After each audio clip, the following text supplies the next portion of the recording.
Assalamualaikum warahmatullahi wabarakatuh. Innal hamdalillahi nahmaduhu wa nasta'inuhu wa nastaghfiruh wa na'udzubillahi min syururi anfusina wa min sayyiati a'malina. May yahdihillahu fala mudhillalah wa may yudlilhu fala hadiyalah. Asyhadu an la ilaha illallah wahdahu la syarikalah wa asyhadu anna Muhammadan abduhu wa rasuluh.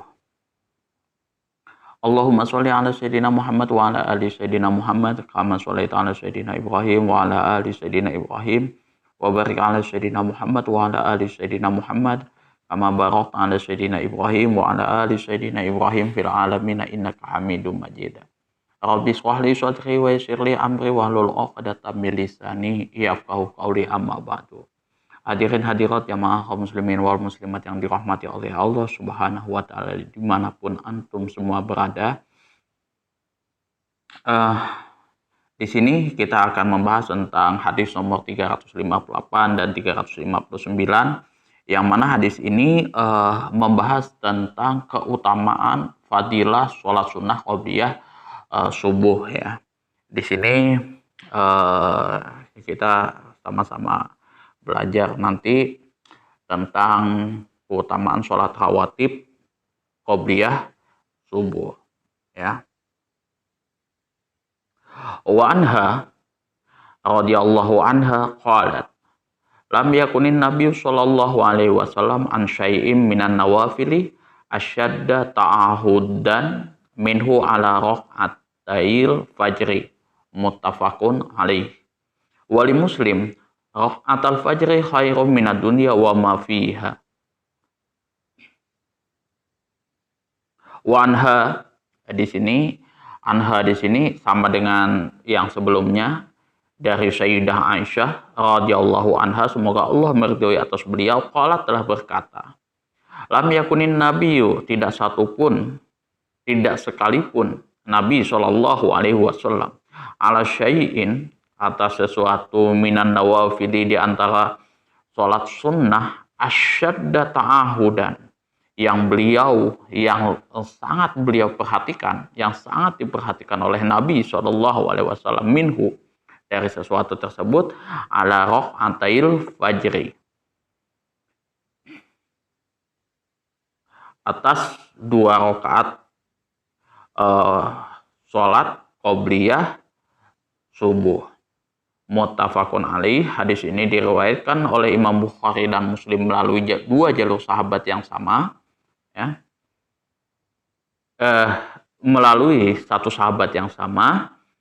Kemudian di sini wali Muslim, dan menurut Imam Muslim di sini menambahkan raq'atul fajri khairum minad dunya wa ma fiha. 2 rakaat fajar itu lebih baik daripada dunia dan seisinya. Itu tambahan menurut riwayat Imam Muslim. Jadi Rasulullah Shallallahu Alaihi Wasallam sangat memperhatikan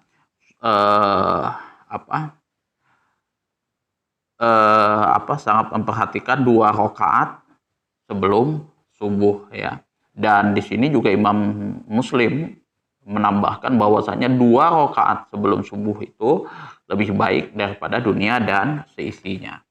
Nah, kemudian kita lihat makna keseluruhannya. Raghibatul fajri adalah 2 rakaat yang ringan yang dikerjakan sesudah azan subuh. Nah, hikmahnya adalah mengerjakan dengan ringan atau tidak terlalu lama. Di sini maksudnya ialah memberikan waktu yang cukup bagi imam dalam mengerjakan sholat subuh, dan mengandung harapan semoga hisab diringankan terhadap mereka kelak di hari kiamat. Jadi ringan di sini, khafif, adalah maksudnya adalah tidak terlalu lama ya. Itu. Jadi dengan harapan juga semoga hisab kita diringankan oleh Allah di hari kiamat. Di dalam hadis lain disebutkan sesungguhnya orang mukmin diringankan hisabnya berdasarkan 2 rakaat sholat subuh yang dikerjakannya.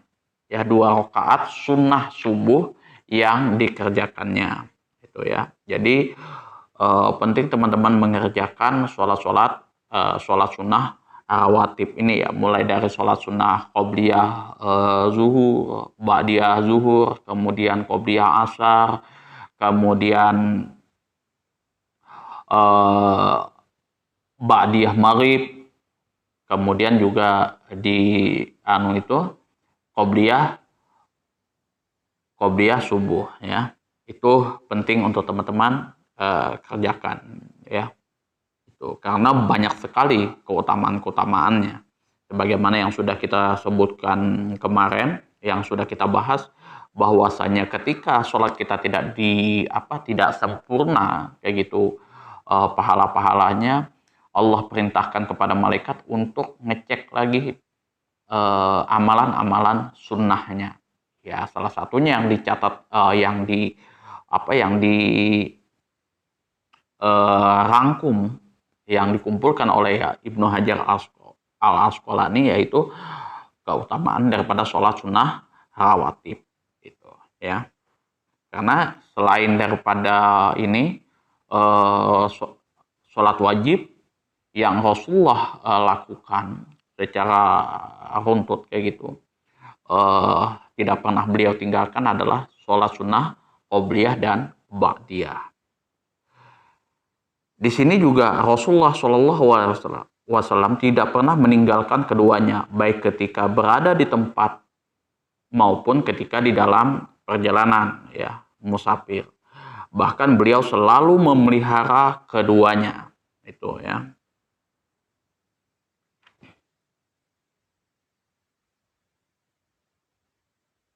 Jadi 2 rakaat fajar ini tadi. Hal ini jelas menunjukkan kesunatannya yang dikukuhkan dan tidak wajib ya, karena berdasarkan hadis oleh orang Arab Badui di sini mengatakan, "Ya Rasulullah, adakah hal lain yang wajib selain daripada sholat 5 waktu?" Maka Rasulullah Shallallahu Alaihi Wasallam menjawab, "Tidak ada." Dan Nabi Shallallahu Alaihi Wasallam hanya menyebutkan pahala untuk orang yang mengerjakannya tanpa menyebutkan siksaan bagi orang yang meninggalkannya. Jadi kalau Rasulullah menyebutkan keutamaan tanpa menyebutkan siksaannya, artinya ini sunnah. Tapi kalau Rasulullah menyebut kalau misalkan Al-Quran dan sudah menyebutkan pahalanya, kemudian menyebutkan siksaan bagi orang yang meninggalkan, nah itu maka artinya wajib. Contoh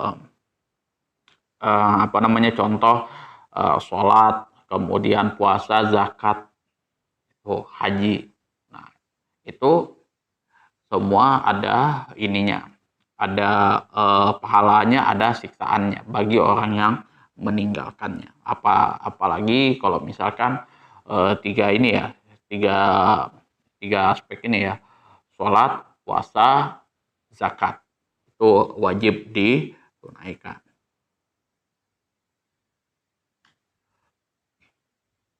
Pahala melakukan 2 rakaat ghaibatul fajri lebih baik daripada dunia dan seisinya. Hal ini ditinjau dari segi bahwa dunia dan semua kesenangan yang ada di dalamnya itu pasti lenyap. Sedangkan pahala di akhirat di sisi Allah itu kekal dan abadi. Semua yang ada di sisi Allah jelas lebih baik dan lebih kekal ya, seperti halnya kita mencelupkan air di lautan ya kan, kita angkat ya, seperti itulah kenikmatan dunia. Selebihnya yang ada di laut itu adalah kenikmatan yang ada di akhirat kelak nanti pada saat kita menerimanya. Kemudian di sini analisis lafadznya adalah anha, ini dari Sayyidah Aisyah ya, yakni sama dengan hadis sebelumnya, hadis 357. Ta'ahudan artinya sangat beliau perhatikan, dipelihara. Telah terbukti bahwa Nabi Shallallahu Alaihi Wasallam tidak pernah meninggalkan kedua rakaat ini, baik ketika beliau berada di tempat maupun ketika musafir. Khairun, pahalanya ini lebih baik ya, minad dunya, daripada bumi ya, wa ma fiha, dan semua yang ada padanya berupa semua sarana dan kesenangannya. Jadi ya kayak misalkan apa yang ada di dunia ini ya kan, sosial media dan lain sebagainya, YouTube apa itu nggak ada apa-apanya ketimbang dengan apa yang kita nikmati nanti di akhirat.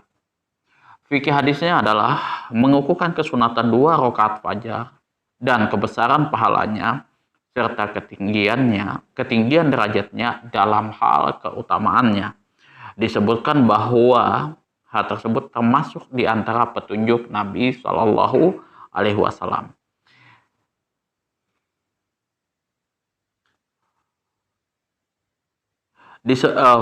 Disebutkan bahwa termasuk di antara petunjuk Nabi Shallallahu Alaihi Wasallam ialah membaca surat Al-Kafirun dan surat Al-Ikhlas di dalamnya. Jadi di dalam sholat sunnah fajar tersebut, ya. Dan kedua ayat qalu amanna billahi itu, atau dengan kedua ayat qulu amanna billahi. Qulu amanna billahi itu juga sunnah untuk dibaca, ya. Jadi kesunatan 2 rakaat fajar ini itu besar pahalanya, ya. Terbukti di sini pada saat kita mengerjakan sholat qobliyah fajar itu, sholat qobliyah subuh itu, disunahkan pula untuk membaca surat Al-Kafirun dan surat Al-Ikhlas atau juga qulu amanna billah. Artinya Rasulullah itu sangat mementingkan, memelihara, menjaga secara istiqomah sholat qobliyah subuh, ya. Kemudian di sini saya lanjutkan, ya, ke pertanyaan. Ada yang bertanya di sini, Ustadz, menurut antum apakah ada bang goib? Oke. Ini mungkin ada teman-teman juga yang ke-trigger masalah kemarin, ya, yang lagi viral itu. Kalau bang goib sih sejauh mata saya memandang itu tidak ada ininya, nggak ada ya itu. Jadi kalau misalkan seandainya di zaman Rasulullah itu ada bang goib, kemungkinan ya yang kita bahas kemarin di dalam kitab Fathul Qorib bab zakat itu juga tidak ada, ya. Ngapain Rasulullah mengajarkan bab zakat kalau ada bang goib, kan seperti itu. Tinggal kalau misalkan ada apa-apa beliau buka bang goib, kelar masalah, itu kan. Jadi ya bang goib itu nggak ada. Kemudian kayak contoh penglaris di zaman Rasulullah SAW itu hanya jujur saja dengan pembelinya. Nah, jadi kalau yang namanya cara menglariskan dagangan, kalau yang dilakukan oleh Rasulullah SAW itu dengan tidak menipu pembelinya. Jadi Rasulullah itu mereview barang yang beliau dagang itu sesuai dengan fakta yang ada pada barang tersebut. Kalau misalkan kualitasnya bagus, beliau sebut ini kualitasnya bagus. Tapi kalau misalkan tidak, ya beliau katakan tidak, kayak gitu. Dan ya orang bebas menilainya, kayak gitu, ya. Nah, jadi ya kalau misalkan penglaris itu tidak ada di dalam tuntunan syariah agama Islam, ya kan. Kita makanya kan di dalam Al-Quran itu wa halallahu bai'ah wa harrama riba. Allah halalkan jual beli dan Allah haramkan riba. Supaya apa? Kita tidak melakukan riba ini supaya kepercayaan pelanggan kepada kita ini selalu terjaga. Itu penglaris yang diajarkan oleh Rasulullah SAW kepada kita. Kemudian apalagi bang goib, penglaris itu nggak ada, ya. Di dalam tuntunannya itu susah saya mencari. Kalau misal ilmu kebal kayak gitu, ya kita cek aja di dalam Sahih Bukhari itu nggak ada, itu ya nggak ada. Rasulullah kebal itu nggak ada. Ya kalau misalkan toh pun juga ada beberapa kayak misalkan Nabi dan Rasul itu punya kelebihan kayak mujizat, itu memang sudah itu khusus ya bagi Rasulullah, bagi Nabi dan Rasul tersebut, ya. Kayak misalkan Rasulullah SAW menerima wahyu, nah itu khusus ya bagi Rasulullah SAW. Kemudian Isra Mi'raj dan lain sebagainya, itu wajib orang mukmin percaya, karena itu mukjizat-mukjizat Rasulullah SAW. Itu ada yang derajatnya mutawatir, sahih, seperti itu ya. Itu. Ya, yang ini aja sih, yang jadi kalau misalkan bagi teman-teman yang sudah terjebak kepada bank-bank goib kayak gitu kan, banyak keluarga saya yang ikut itu bank goib itu kan, kapan dibuka kayak gitu dan lain sebagainya. Ya jujur, bagi saya pribadi saya nggak percaya. Bukan berarti saya tidak percaya dengan hal-hal goib, ya kan? Hal goib ya saya percaya, tapi untuk mempelajarinya wallahu alam saya tidak belajar seperti itu ya. Dan tidak ada tuntunannya juga kita mempelajari hal-hal yang goib, kayak misalkan contohnya cara membuka apa namanya bank goib, kemudian cara apalagi itu ya ada di perdukunan-perdukunan kayak gitu tuh, enggak gitu ya. Pokoknya yang saya pelajari itu fokusnya yang saya suka itu adalah ilmu fikih, bukan hal-hal yang seperti itu. Kalau misalkan tidak ada tuntunan daripada Rasulullah SAW bercanggah, nah ini bertentangan dengan syariat itu yang tidak ada tuntunannya, ya. Bukan berarti kita cari larangannya, enggak. Tapi yang bercanggah dengan syariat, itu bertentangan dengan syariat, itu adalah Rasulullah tidak mengamalkannya. Kemungkinannya bisa, tapi tiba-tiba Rasulullah tidak melakukan hal tersebut, artinya itu sudah bertentangan dengan syariat. Seperti itu, ya kan? Ya contoh Bang Goib, itu kan. Kemungkinan Rasulullah membuka itu bisa. Kayak gitu. Apa yang menjadi penghalang? Rasulullah sangat dekat dengan Allah Subhanahu wa Ta'ala. Tinggal dia perintahkan malaikat Jibril buka, selesai perkara. Tapi kenapa Rasulullah tidak lakukan itu? Ya berarti memang itu sudah yang memang nggak bisa dilakukan, kayak gitu, nggak masuk di logika, kayak gitu. Jadi ya, yang masuk di logika kita adalah pada saat kita susah ya kita bekerja. Kalau misalkan kita mau nolong orang ya kita lakukan dengan sodakoh, infak. Gitu. Nah kalau misalkan apa ya, hal-hal yang lain bisa dengan zakat kayak gitu, kurban, itu yang masuk akal. Kalau bang goib, saya enggak ini. Begitu juga ada kemarin video yang saya lihat itu kan, yang memanggil apa namanya, apa ya Allah ini apa namanya, kami butuh duit, kami butuh, tolong turunkan uang, tolong turunkan uang kayak gitu kan. Emangnya Allah itu seperti apa ya? Seperti temannya sendiri ya Pak ya kan. Kalau misalkan berdoa ya memang berdoa sih itu.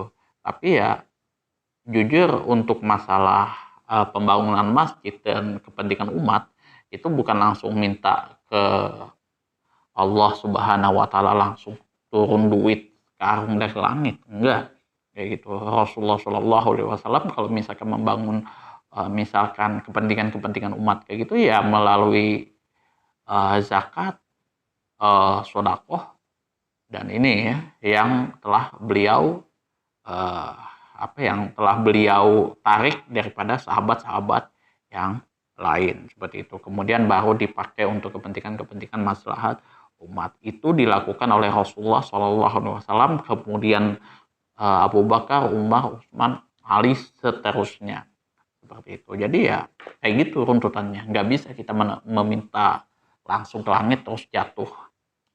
Nggak ada. Itu nggak masuk akal. Jadi ya teman-teman, semuanya kalau misalkan hal-hal yang di luar daripada logika, ya baik itu logika dalil akli ataupun dalil akli itu sudah nggak ada, sudah nggak usah diikuti kayak gitu ya. Tuh. Ya kalau misalkan Bang Goib ada ya kan, ngapain ya kita bahas masalah apa, saya berbusa membahas masalah zakat.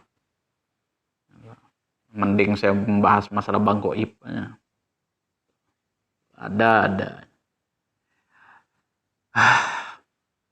Itu saja yang dapat saya sampaikan, kurang dan lebihnya saya mohon maaf yang sebesar-besarnya.